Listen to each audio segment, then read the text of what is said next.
Hey, and welcome back to Joe on Joe. It's me, your host, Joe Slepsky, and we're back this week for an episode with a good friend of mine. He's also my boss, strangely enough, over at Golden Apple Comics. He's a small business owner. He owns a family-run business that has been in the LA area for almost 40 years.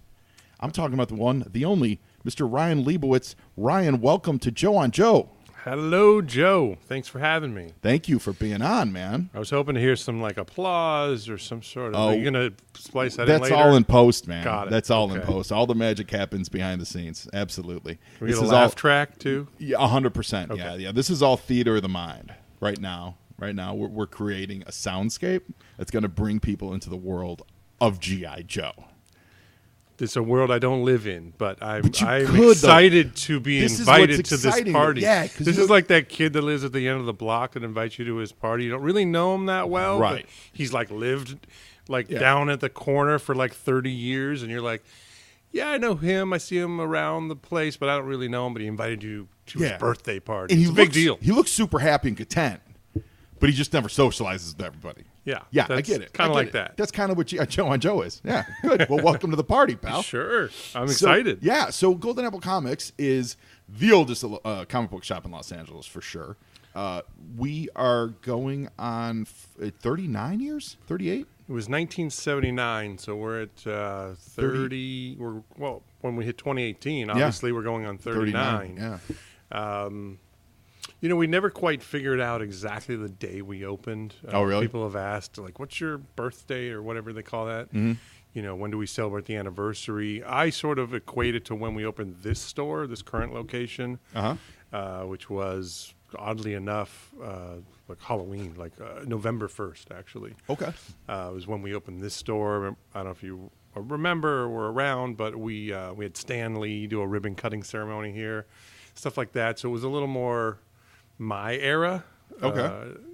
Not to put the cart before the horse, but obviously my dad started this business. Yeah, so let's talk about that. So this store was started by your old man, and your mom helped him immensely for all those years. She's Sharon Liebowitz. She's still here. She's like the mayor, or like the hostess. Pretty much, yeah. And your dad was Bill Liebowitz, who was quite the character from what I understand. I never had the pleasure of meeting him, but he was a yo-yo aficionado. This is true. Actually, a yo-yo champion. Yo-yo champion. The oldest tournaments. One of the youngest and oldest yo-yo champions in the world. He got his first championship when he was 16, and then he got his final championship when he was 60. That's crazy. Yeah, that's crazy. There's actual yo-yo tournaments that are named after Bill. Oh yeah, there's a tournament in Los Angeles. It's called the BLC, or the Bill Liebowitz Classic. It's a regional tournament. It is a real thing. Mm-hmm. You can actually win awards and get medals and trophies and whatnot. And be, in that world that you're the big man on campus if you win the BLC. You're like the BMOC. Yeah. So the store itself, it's called Golden Apple. A lot of people often ask us, what does Golden Apple mean? It's not the Big Apple. It's not the, Metropolis is the big apricot. What does Golden Apple mean? It's funny. I actually thought, just like you said, my dad's actually from Brooklyn. Mm-hmm. And so I always thought the Golden Apple was it's the Big Apple, but it's on the West Coast. It's the Golden Apple. It makes sense. Makes total sense. Yeah. Because it obviously has nothing to do with comic books. I mean, let's be honest. It's so obscure. Thor, why? There were the golden apples of Idun that they used. That's what the gods had to always eat to keep their immortality. That's why we have you, Joe. That's why I employ you, because I don't know that at all. But thank you for that. You're welcome. There's two stories, and it's very fascinating. I'll try not to waste too much time on this, but it is really interesting. So when my dad started this, he had a partner who owned a cigar shop with the same name and had bags already printed Golden Apple on them. So Golden Apple cigars. Yeah, it was like a cigar shop, and he was like, hey, let's open this comic book store. And my dad said, sure. By the way, he was super successful businessman. He was vice president of one of the biggest companies in the world. Your dad? My dad. Yeah. Called Trizec Han. They built all the malls in America. He was a CPA. He was a graduate of UCLA. I mean, we're talking about a seriously smart, crazy successful person gave it all up. Amazing. Actually, to open a little crappy comic store. But, it grew into what we have today, Yeah. so Yeah. we're really appreciative of that. But he was crazy. My mother almost killed him, literally, had babies. And was like, what the hell are we doing here? But back to the name, the guy said, hey, I already have bags printed Golden Apple. We'll just go with that until you think of something better. Yeah. And very shortly after we opened the doors, Mr. Very famous author at the time, and still is, Ray Bradbury, walked in to my dad's little hole-in-the-wall shop and said, oh, my God, you named a store after my book, Golden Apples of the Sun. And my dad looked at Ray Bradbury, he was a big fan, and he goes, you're absolutely right, Mr. Bradbury. That's exactly why I named it that. And it just stuck. He couldn't change it at that point.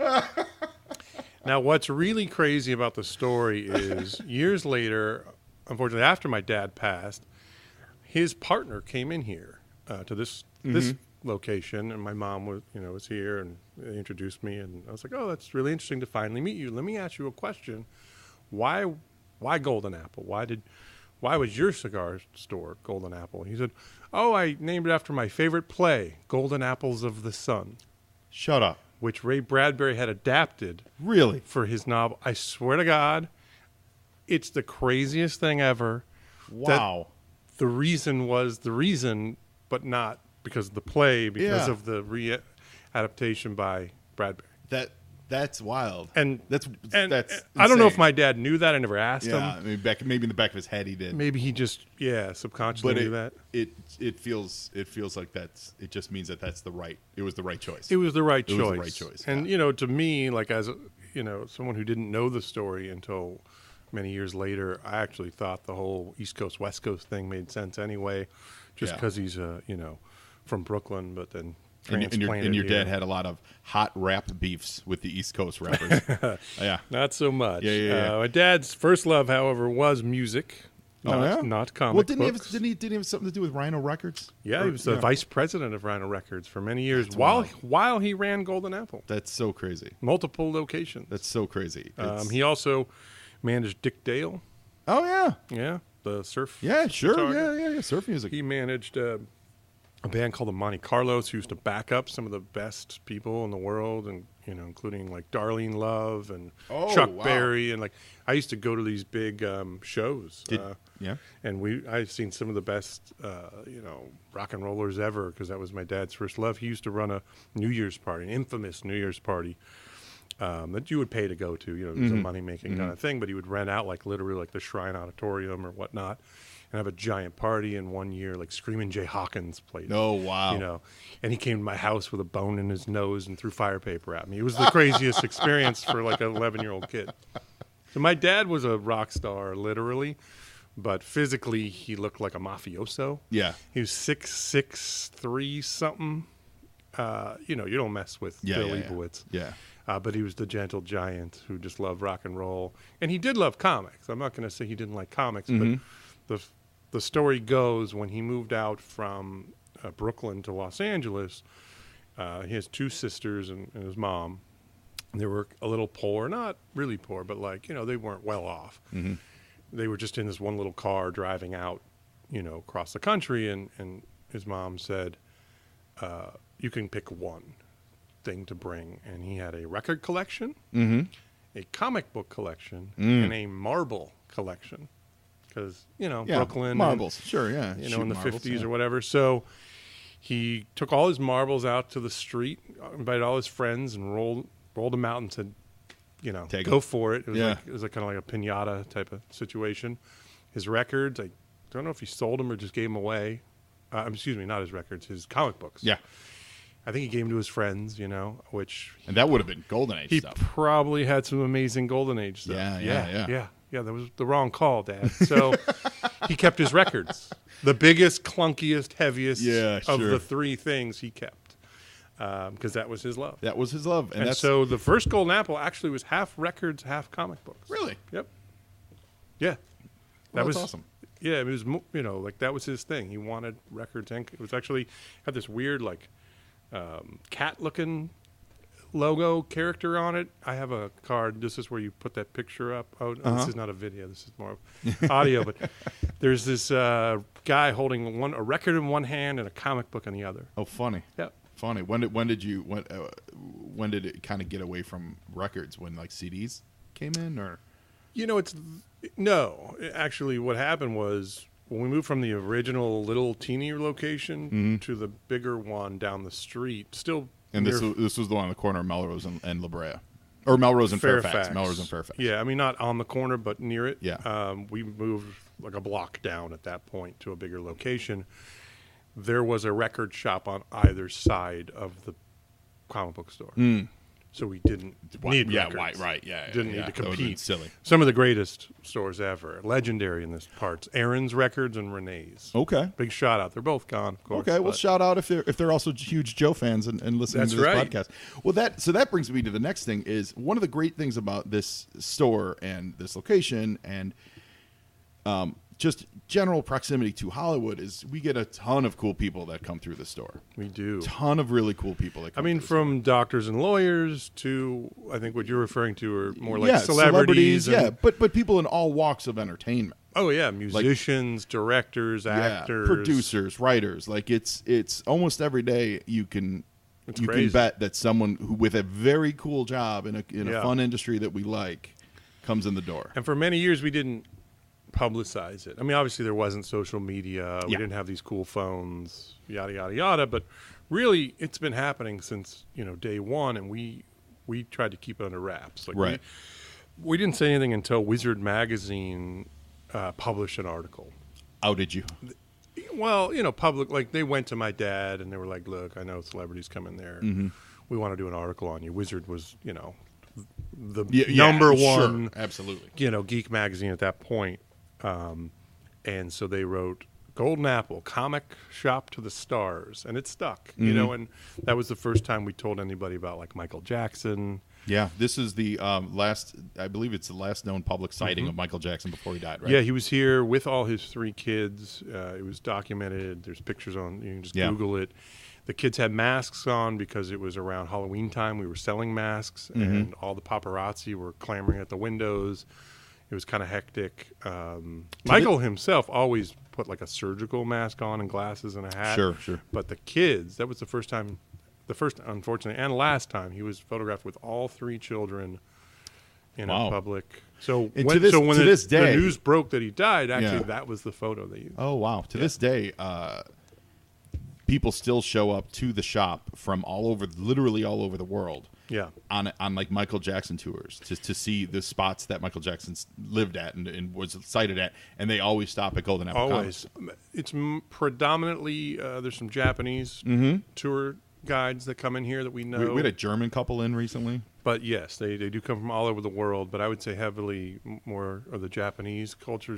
They just love Michael Jackson. On this topic, your mom, who is Sharon Liebowitz, and she's a sweet delight. She still works at the store a couple days a week. Yep. And she's everyone loves her. She tells a story of literally just a couple years ago at Christmas, I believe. She was at a restaurant somewhere here in Beverly Hills having dinner with her friend, and from across the room, a guy's voice goes, "Sharon." And he walks across the room and gives her a big hug and a kiss in front of this whole restaurant, and it was Leonardo DiCaprio. Because he used to shop here when he was a child. Yep. When he was a kid actor growing up. And when you hear Sharon tell it, it's like it's crazy. She's just it's crazy. Not to out his dad as in his prior life, but his dad's one of the greatest guys, George DiCaprio, and that's how we got introduced to Leo, because he was our newsstand distributor. Oh, okay. We used to have a little like makeshift newsstand where we'd have like Time magazine and People and all that stuff, plus all the relevant stuff that we sell, like Cinefex and whatnot. And we were on his route, like we were one of his customers.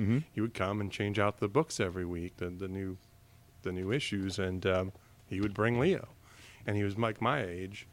And so me and my brother, who sometimes would work here at that off and on, we just hang out. Like me and Leo would just hang out. Like he wasn't a star. Right.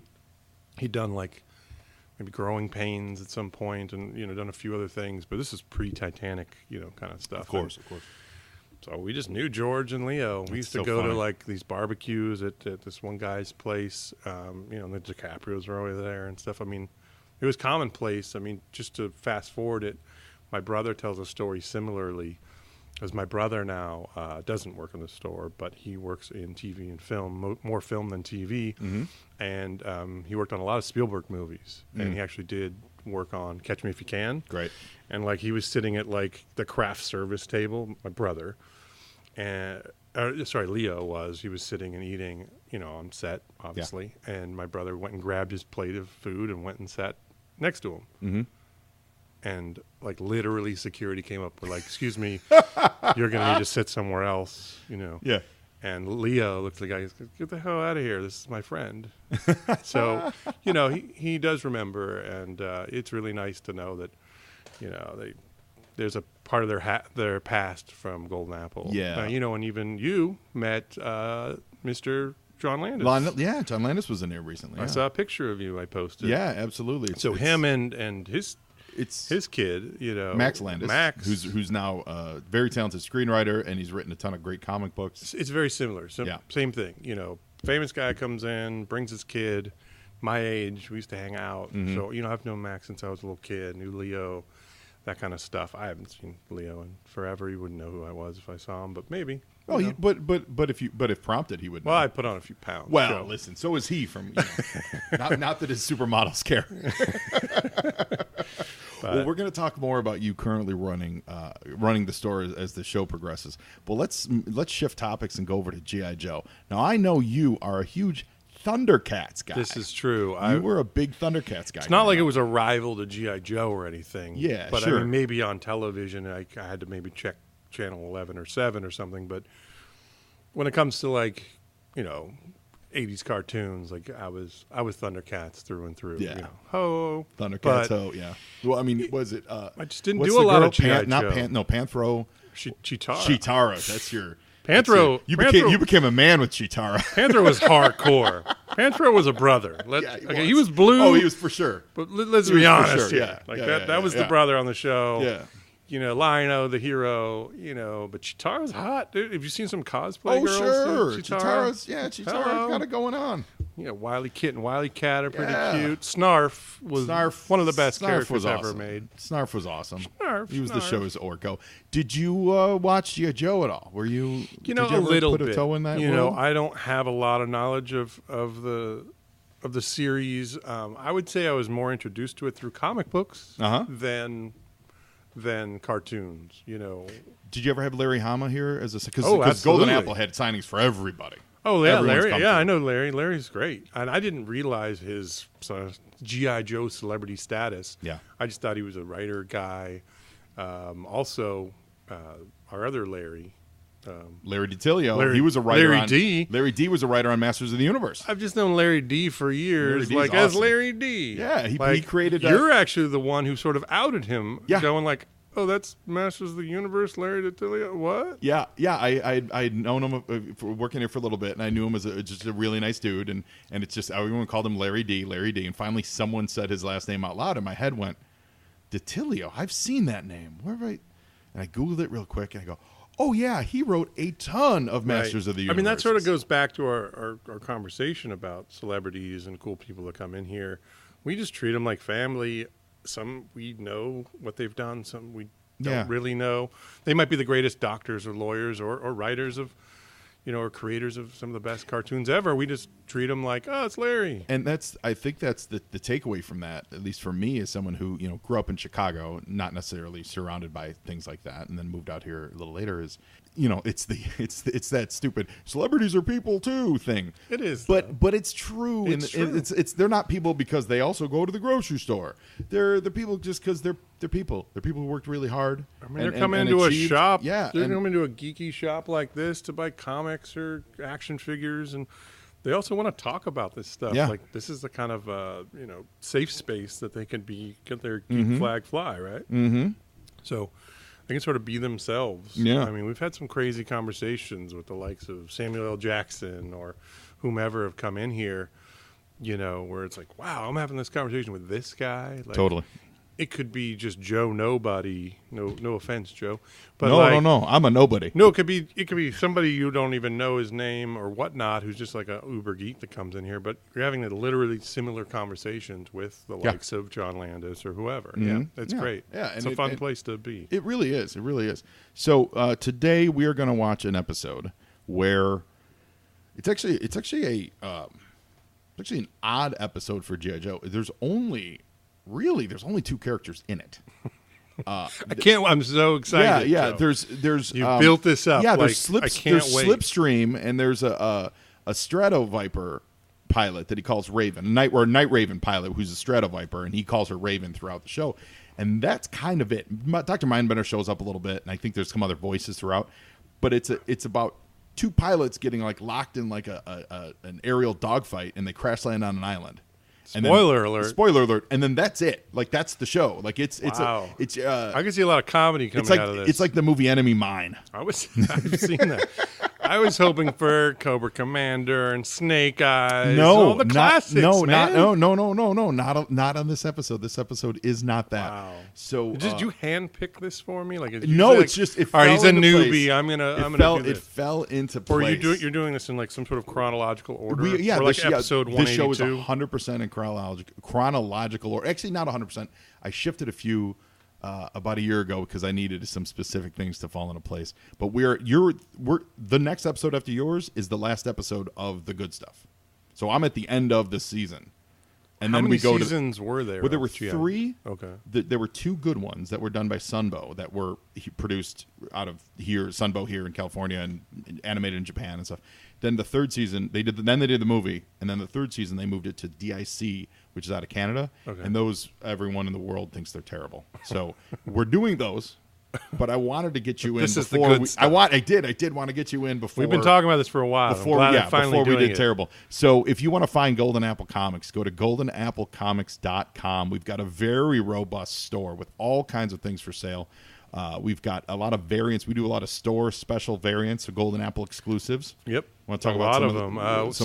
Some are exclusive just to us. Some are what we call shared variants. But we're the only brick and mortar store that has these. And what we've been doing lately is doing more like pre-sales of them so you can reserve your copy. Because when these things come out, they're hotcakes, and they usually dry up real fast in the marketplace. And it's Marvel and DC titles. A lot of the speaking, really highly anticipated titles. We did have a Rick and Morty recently. Oh, great! We're going to go back and do a few more of them. We've done some with Turtles. We did Turtles. We did Back to the Future, but we did a couple Valiant books. But generally speaking, they are big, huge Marvel. Primarily Marvel and a few DC releases. Batman Metal. We have Phoenix Resurrection coming up. We have a big Star Wars book coming up. And awesome. Top artists. Yeah, crazy really, artists. really good looking like stuff. Like Delato, Mattina, Adi Granoff. Derek Robertson, Bill Sienkiewicz. Great we're not stuff. messing around. The Sienkiewicz covers were amazing. Yeah, we're not messing around. Yeah, find Golden Apple on Twitter and Instagram at @GAppleComics, and go to Facebook and just look up Golden Apple Comics and you'll find them. So make sure you check them out. And you can find me on the interwebs on Twitter and Instagram and Facebook at JoeOnJoePod, or you can send me an email to joeonjoepod@gmail.com. If you want to be a guest on the show, if you want to tell me the show is terrible, if you want to tell me the show is the greatest thing you've ever heard, feel free to lie to me. Or that Ryan guy's a putz. Or that Ryan guy is such a great guest. You need to have him on the show more often. I need to shop at Golden Apple Comics. And we can't go any further without saying Golden Apple currently is located at the corner of Melrose and La Brea in Hollywood. It's right across the street from the world-famous Pink's Hot Dogs. That's correct. And we have new neighbors. We did. Coffee for Sasquatch. Coffee for Sasquatch on our just left, opened up. And on our right is Standing's Butcher Shop. Yeah, so get a coffee, read a comic book, and then take home some raw meat. Delicious. Really nice high-end raw meat. Like crazy high-looking meat. Yeah, silly meat. Anyway, so, Ryan, are you ready to watch some G.I. Joe with me? Sort of. No, yes, okay, of course. It's going to be amazing. Yes. I can't wait for this exciting, thrilling episode. Right. Well, here we go. Yo, Joe! Yo, Joe, indeed. Ryan Liebowitz. This is the exciting time. So did you ever watch this show? Did you ever watch the I cartoon? did. I absolutely did. I just I don't have the knowledge or the the history as you do. It's a little foreign to me. I've seen the new stupid movies they put out. Yeah. Well, we did a huge G.I. Joe party for the one with the Rock. Yes, we did. Yeah, and that was how did that was Hasbro coming to you? No, Or how did that come about? It was the studio, the movie studio. I think it was Paramount. It's Paramount. Yeah. Paramount. Yeah. Yeah, Paramount came, and they were wanting to promote it and get to the geeks, and this is the way to do it. And we had Elodie Young was here who played Jinx, right? She was here for that. Oh wow. Who went on to be Elektra? Yeah. She was cool. She was That's nice. She was beautiful. really cool too. Beautiful woman. Yeah. She was like a model / actress. Yeah, like a Gal Gadot type of person. She's gotten to be a pretty good actress. Like Yeah. I've enjoyed her work. She was in a movie. What was it? What was it? Just The Hitman's Bodyguard. And she was good in it. I didn't see it, but I like in her as G.I. Joe, Elektra. she didn't have much to do. She was Jinx, but it was yeah, Of course. yeah. So we open on there's a Cobra submarine, and they're transmitting master codes. Who knows what? There's always a Cobra MacGuffin, right? There's always just every episode Cobra's got some crazy hijinks thing here. And Slipstream, who is the star of the show, he has intercepted the Cobra data, and he's going to instant anti-Cobra missile. There you go, anti-Cobra missile, right? This looks like the plot line of Rogue One or something. Pretty much. Yeah. Well, you'll find if you watch enough of these that those big broad stroke plots of most action movies that we love and see find their way into G.I. Joe. You see a lot of Star Wars There's a ton. reference. Oh yeah. I mean, from the outfits to the. Yeah, there's a ton of Star Wars reference. It really is. Yeah, and I didn't realize that until I'm looking at it. And there's a little Guardians of the Galaxy right there. He's got with a little cassette tape. He's got in his plane. Slipstream's awesome mix. Yeah. Absolutely. So Slipstream is now in hot pursuit with a Firebat pilot. That is going to. It's going to lead to a big old. He's got the bad guy symbol on his chest. Well, he's a Cobra. Yeah. So this is actually reminiscent. Oh, look at that! He's flying upside down like Top Gun. This is a little Top Gun. This is very Top Gun. He's this whole episode is actually really reminiscent of. There's I think it's like issue 34, 35 of the Larry Hama comic where it was Ace and Slipstream, and the whole issue was just a big dogfight, and at the end they're both really beat up and shot up, but they're both flying, and they're out of missiles. They're both out of missiles. They're both out of bullets, and they salute each other, and they fly off their separate ways. That's like Top Gun or something. Yeah. Or like, you ever read like Enemy Ace or old old sure. war comics? The old war stuff. Yeah, like Enemy Ace was always, it was a World War I pilot, but he was always like just so proud to be. He was a German, but he was like, I'm gonna salute you in the skies because we're warriors of the sky. Oh yeah. That's what this episode is. This I can episode is tell. like two elite pilots kind of going toe to toe. Well, then you did save the best for last for me. Yeah, Thank of you. course. I was hoping for Cobra Commander, little Snake Eyes. No. You get the only episode that features Slipstream as the main character. Wow. The only episode. I like his stash. Oh, he's got it. Slipstream's rocking the stash. There are so many delightful mustaches in the G.I. Joe world. Like, there's an all-mustache team that you could field that would just be just a bunch of hitters. Just a bunch of hard hitters around. Now, where in the universe is this supposed to be taking place? I think they said in the beginning, they were off the coast of Africa. Okay, so this takes place in the real world. It is. The geography is weird on G.I. Joe. Like, if they need to be in a swamp and then they need to be in, say, a polar region, they'll be there way faster than is humanly possible. But for the most part, it is based on real, real physics, real world, and politics. And is this supposed to be like, if I watched this in 1984, is this happening in 1984? Like, yes. Yeah. This was concurrent stuff. Okay. But because they really dealt with the only real world politics they brought in was the October Guard, which were a bunch of Russians, like a Russian equivalent of G.I. Joe. Look at that lightning storm. Oh, the graphics. That was a look serious... at that shot. Look at that shot. That triple decker shot right there. That was seriously great. That is cool, actually, for as the age of the Seriously animation. cool. Well, very Robotech-ish. Very They Robotech. used to do that kind of stuff on Robotech. Very anime. Yeah. Yeah, I could see a little anime. Well, I mean, it was made overseas, and the trend I've seen in these last, I don't know, 10 or 15 or so episodes, the animation is top notch. And whether it's they just got used to it or whether they knew the contract was up, so they were trying to win the contract for the next season, I don't know what the difference is, but the animation looks I'm great. impressed by it. I mean, it's no Thundercats, but Well, I mean, really, what is? Really, what is? Worse than that. That Stratoviper's bringing his Night Raven down in one piece. If you could bring one of the Thundercats into the G.I. Joe world, let me ask that question. Oh, wow. Which Thundercat do you think would best easy. be suited? Panthro. I mean, I agree. He rode the tank. Yeah. He had the Thunder tank.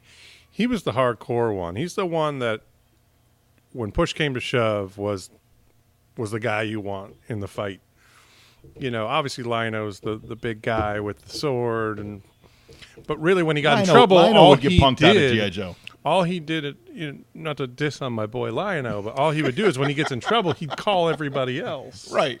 to save his ass. Yeah, that's exactly right. That's Yeah. what the Sword of Omens was. It's like a beeper. It was a bat signal. Bat signal. It's exactly what it was.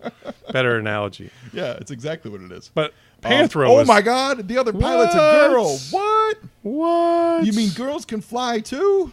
What?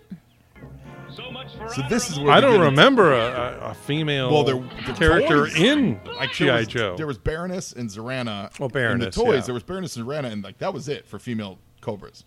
The show has had a couple female Cobra soldiers on there, but they never really translated to the toys. So this is great. She's also she's also a person of color. I'm not sure what her ethnicity is. Yeah, she looks like Indian. She looks like she's got an American Indian look with the way her hair is braided. Correct.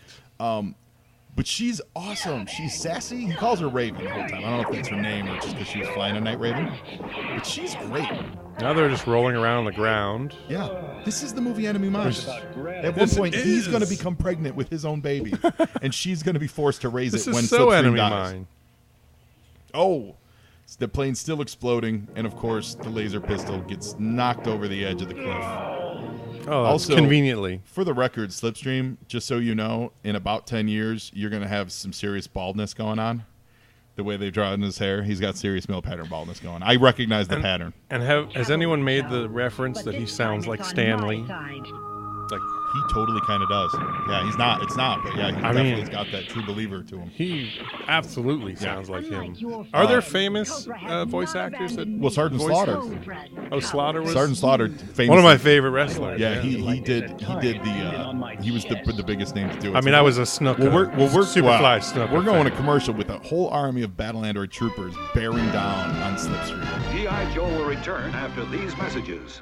Today's Filecard feature is on the Cobra Stinger Driver, codenamed The Enemy. His file name is unknown. Primary military specialty is the Stinger Driver Infantry. His secondary military specialty is the artillery and intelligence.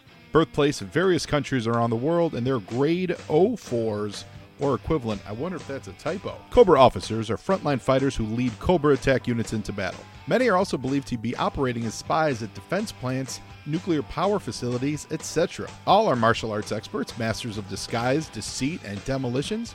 They graduated with Cobra Stinger's driver school, with qualified expert in the AK-47 assault rifle, the PM-63 machine pistol, the M16, and Ingram M11 submachine gun. Cobra officers are dedicated to destroying G.I. Joe and the American way of life. Beware, they are extremely dangerous enemies. You know the Cobra officer. He came with the Cobra Night Attack 4-wheel drive Stinger. The Stinger, of course, was simply the Vamp repainted and remolded in black and gray for Cobra's use. It came with the 4 great big red missiles that sat on top, movable wheels, a really sturdy toy, actually one of the sturdier toys in the entire line. This guy in particular stood out because he had an all gray uniform, which most of the other Cobra soldiers at that time were blue or black or dark. Like his uniform was predominantly gray, so he stood out. He had the swivel arm, looked great, and was a fine addition to any troop building that you were doing. Now, as I was reading this, I'm going, what am I going to say about this? And then I got to thinking, Larry Hama had to write all this stuff over and over again. Like, how many times did he just have to reword that, they're nasty guys, and they're the best at what they do, and they're were trained in elite in fighting squads and all that stuff. I will say this for him. He went to Cobra Stinger's driver school. That means there's an entire driving school dedicated to the Cobra Stinger, just the Stinger. Like, did they have a slug driving school? Did they have a hiss driving school? Straight up Cobra Stinger driver school. It says so on the card. So, with that, the enemy, Cobra Stinger driver, we salute you. Now, back to G.I. Joe.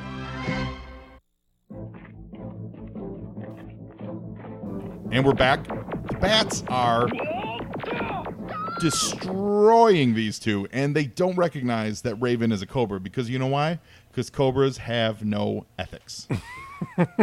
That's why Ryan Liebowitz. And she's a female. And well, listen, I mean, you know. This is in the 80s. This I is can the say 80s. that. Yeah, sure. No. This wouldn't fly today. No, you can't run for Congress anymore. So But Ryan, a female Cobra that I have never seen with some sort of ethnicity to her. Oh, totally. It's great. This show's super woke. This show absolutely is super woke. They had the finger on the pulse, Yeah, Joe. absolutely. So what are the biggest challenges of running a comic book shop here today in the year 2017? What are the challenges that you face on a weekly basis? The challenges? Yeah. Sure suicide. The biggest challenge has always been the ordering, as far as the quantities of books. It's dumbfounding on a weekly basis. Even something like a G.I. Joe, one month or 1 week will sell out a G.I. Joe in 2-3 days. Some will have them on the shelf, and I'll order the same quantity Whoever's month in and running month this out. game and thinks you're expendable. you might sell out 1 month, and the next month you don't. Yeah. It's just you scratch your head, and that's either like we had a customer who doesn't come here anymore who was a big Joe fan, or we got new customers that are Joe fans, or someone like yourself maybe convinced someone to get a subscription to Joe. I didn't factor that in. You may not know this, but our collection of G.I. Joe back issues is sneakily complete thanks to me. Which we appreciate. You have a lot of pride in our So if anyone out here store stock. Yeah, if anyone out here in Los Angeles is looking for a random issue of G.I. Joe, there's a really good chance we might. Yeah, but honestly, guessing, it's that big guessing game on, is the next big Marvel book, DC book, next big Image or independent book going to be big or not? And is it 20 copies? Is it 50 copies? Is it 150 copies? I don't know. Like Doomsday Clock is coming out next week, for example. Is anyone going to care? I don't know. I'm hoping. I hope so. I think so. I mean, the Batman Metal stuff was so big. So much. See, Batman Metal, for example, exceeded our expectations. I think that snuck through the radar. So we went big on Doomsday, but it might falter.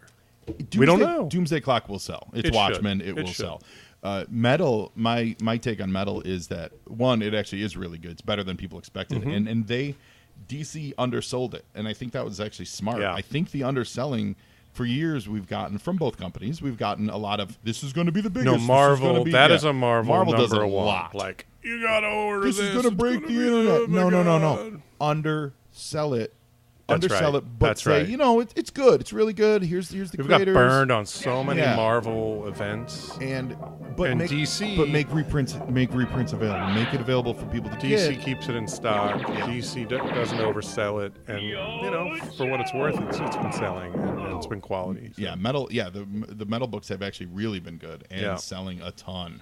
I mean, it's I'm not here to diss Marvel. No. For listeners listening, we're not a Marvel-hating store. Not at all. We're Love talking Marvel. about the challenges of running a business, a comic book store. Mm-hmm. Specifically, is the ordering. Yeah. Is the next big, Marvel or DC thing going to hit? Is there a diamond in the rough from Image or Boom or Dynamite that's I'm going to under-order?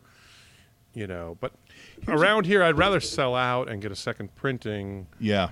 Than have 50 copies left on the stands and get stuck with it. And books are so quickly put into trade that if something does sell out, you can usually capture that sale In either a trade or a second or Yeah, third printing. second or third I mean, printing, if you're dealing with someone like DC or Marvel, they're so quick to put seconds and third printings out that it's really helpful to retain that customer's interest in the series. Yeah, absolutely. Look, there's no Back to the fun, Joe. Well, back to the fun.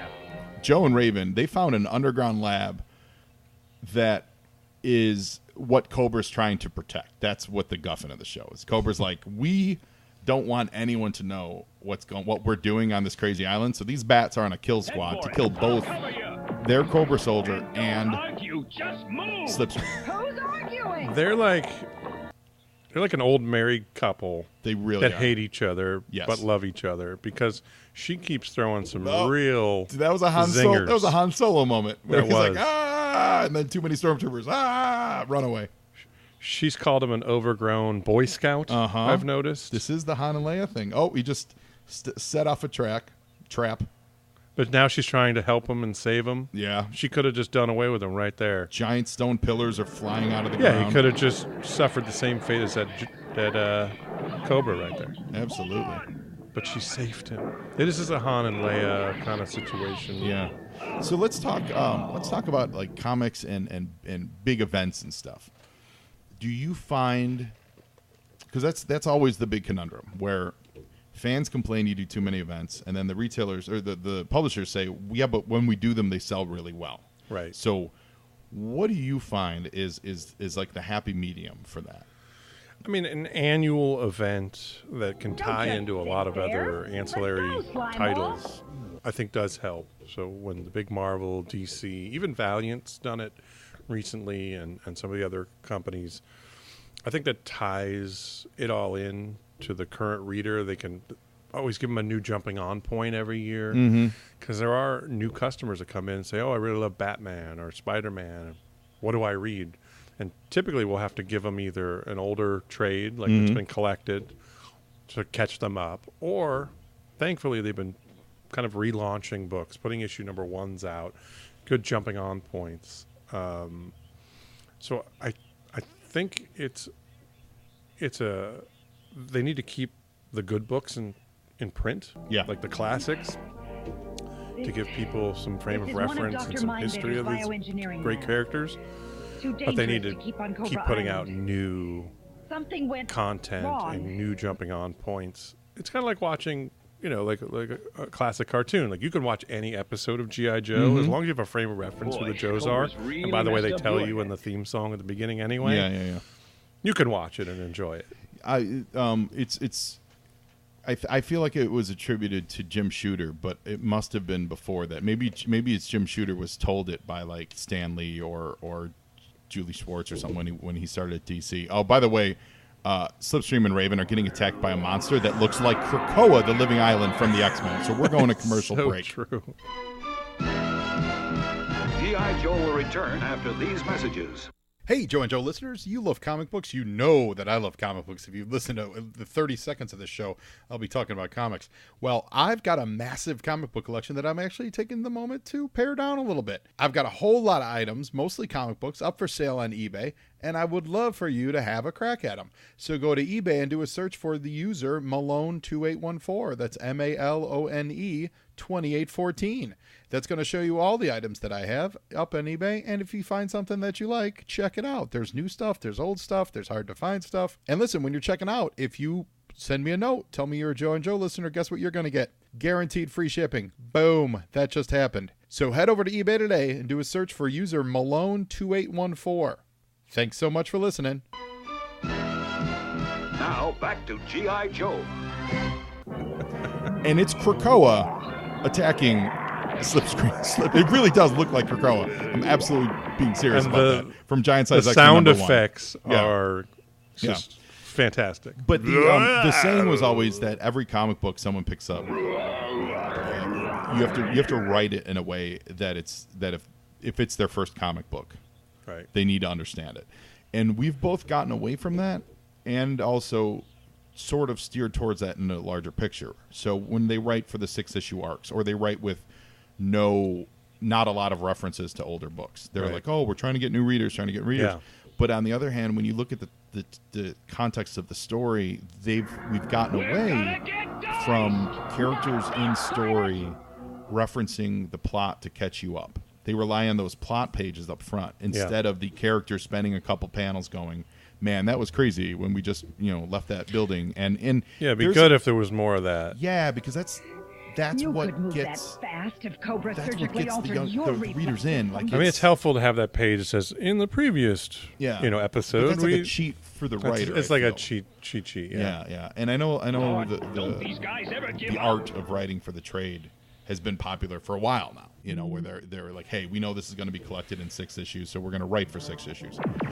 Yeah, they've been doing arcs. Yeah. Like you said, that's sort of been their thing as of late. It's hard though. It's hard to then to push that as a good monthly read. Right.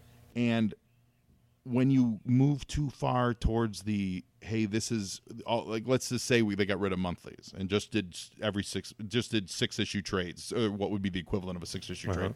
You're asking a lot of investment money.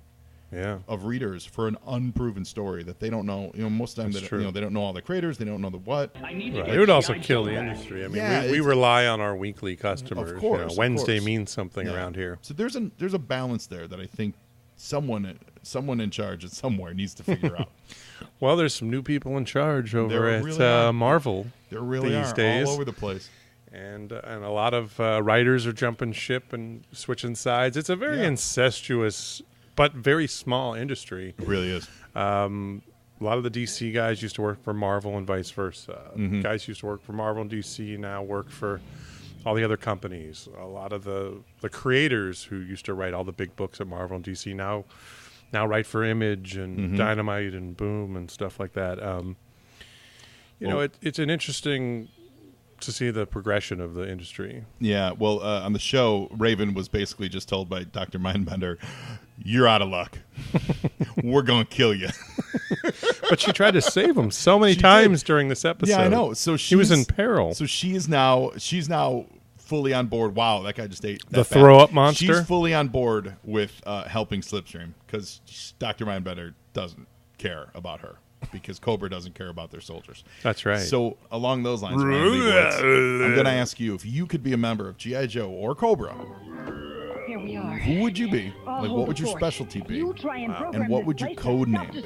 Does everybody have to answer this question? Everybody answers this question. You could be like, you could run the newsstand at the I base. do have an alter ego, which we didn't discuss. We do. It's Burly Man. Burly Man. The Burly Man. So you can be Burly Man. And I have an outfit and everything. Okay. So you could be Burly Man. Sure. And what would your military specialty be? And for Joe or Cobra, Burly Man could be a bad guy. I think it'd be a bad guy. Okay. My persona This place blows sky high. in the Golden Apple lore is that I'm a hero, obviously. Yeah. I don't know what I'm a hero for, but I'm definitely a hero. But I think in the Cobra universe, I think Burly Man would be kind of a butt kicking, badass. Yeah. Who would be trying to take down the Joes. And what would his specialty be, do you think? Strength. Just like strength, so like a strength trainer? Like Big Boa? No, just like a guy, like kind of like a Superman type of hybrid that's like bad. I got it. Guy who can just kick your butt. I got it. Can you go with me on this? Okay. Go with me on this. So because you said you were Cobra, you're a strongman. You're strongman. You're a That's strongman. what I mean. Yeah, you're a strongman. But you're a mentally deranged comic book fan. Right? Who thinks he's living in a comic book. Right? I see this. And you join Cobra because they give you, like, you try to join G.I. Joe, but they were like, you're mentally deranged, we can't have you in the US military. But Cobra's I'm strong, Burly Man. But Cobra's like, oh no, we'll take you. Oh, because they don't care. Yeah, because they don't care. They'll just take anybody. They enable your delusions of being a superhero or a supervillain in this case. Right. Yeah. They don't care if I die. No, they don't care if you die. So proof is right here. So you are a Prisoner Slipstream? mentally deranged I don't know. super villain wannabe that works for Cobra. Perfect.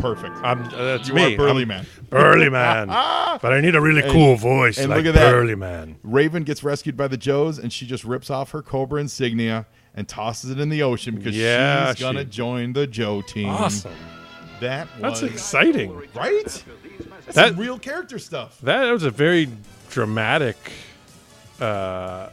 episode where you had this villain who everybody thought was going to be this evil dude turned out to be this little like Native American girl. Mm-hmm. And then she forged a relationship with one of the Joes and ripped off her patch in the end and joined the other side. That was great. Pretty Loved solid it. stuff, right? I mean, for storytelling, like Yeah. in the 80s, that stuff goes way over your head as a kid. There is just, if I was a kid on my couch, I'm 12 years old and I'm watching that, all that's going over my head and I'm just looking at there's so much action in that episode. There's so many planes flying around, the dog fight, the crazy pillars flying up and crushing people. Like, that's all I care about as a 12-year-old. Watching it now, I'm like, oh, wow, this is deep.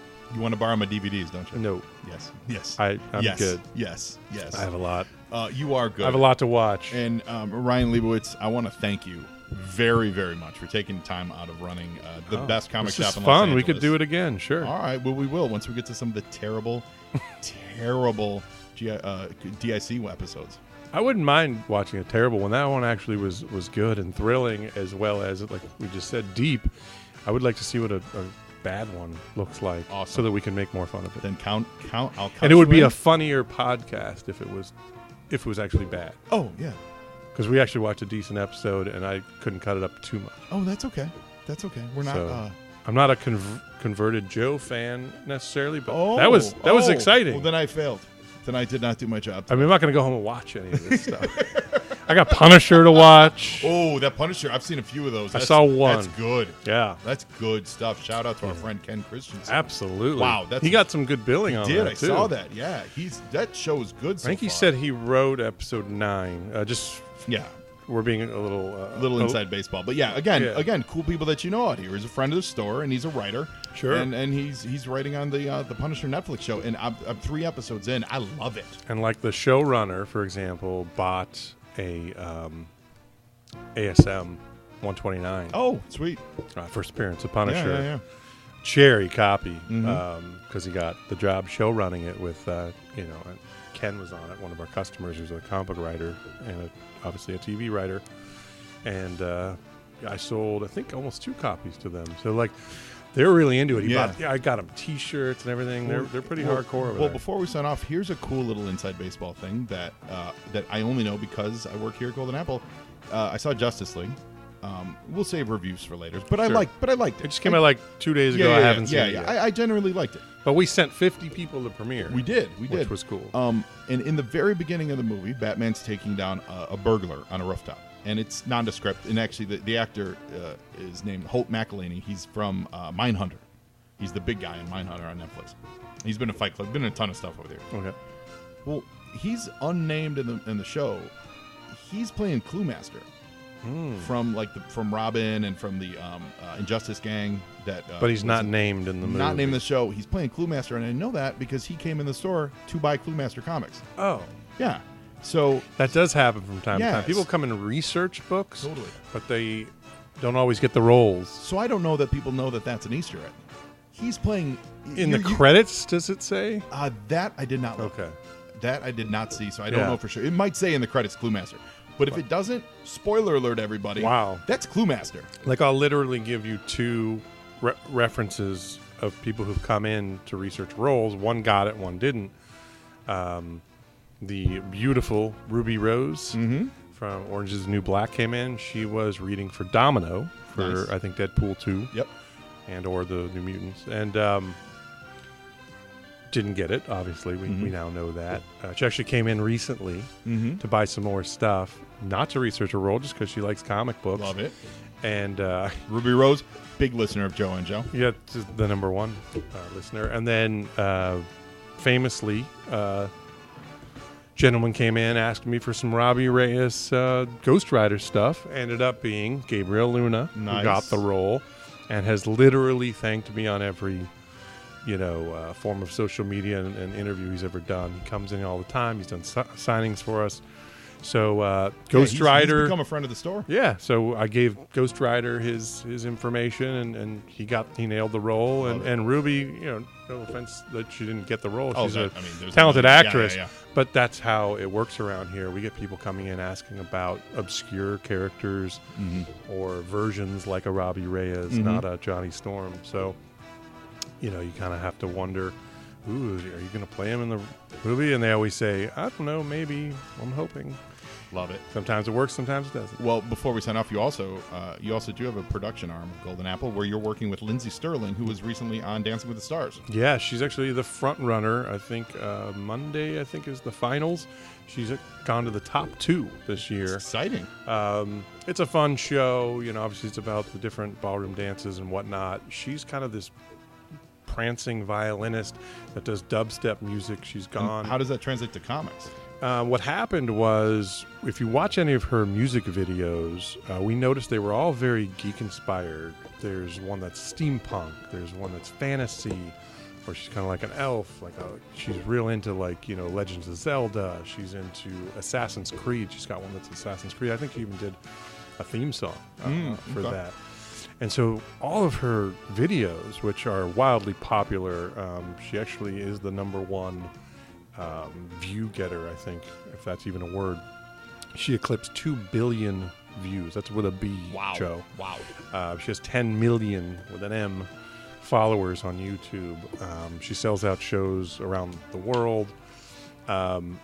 And again, she's one of these people I had never heard of up until we got wind of her music videos. And my partner, Matt, of my production company, said, man, she's crazy popular, and I think she would love to be a star of her own comic book. Yeah.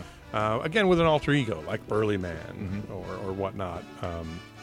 So we teamed her up with Derek Robertson, who we talked about earlier, who did The Boys and Happy and all that good stuff.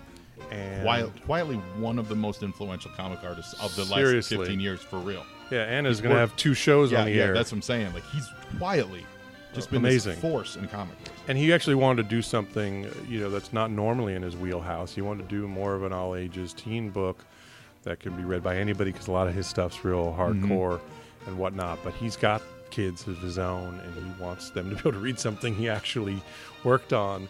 And so this opportunity came up, and he's heading it up. He's doing some of the art. He's doing the covers. He created the characters. He created the world, but is working with Lindsay to put this together, writing scripts, yada, yada, yada.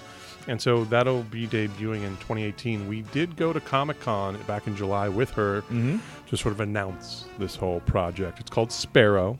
Very cool. That is also the character's name. Her little dog Luna's in it. There's all these new characters. It's amazing what they're coming up with. Well, maybe when we get closer to launch, that's when we'll have you back on the show. Totally. We also have a couple other series we're doing.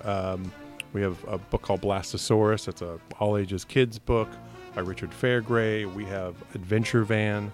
That's going to be coming out as well. That's with Michael McMillan, if you're a True Blood fan. He was Reverend Newland. He's currently on My Crazy Ex-Girlfriend. Okay. So a couple actors, Sweet. Celebrities, Love it. Musicians. Love it.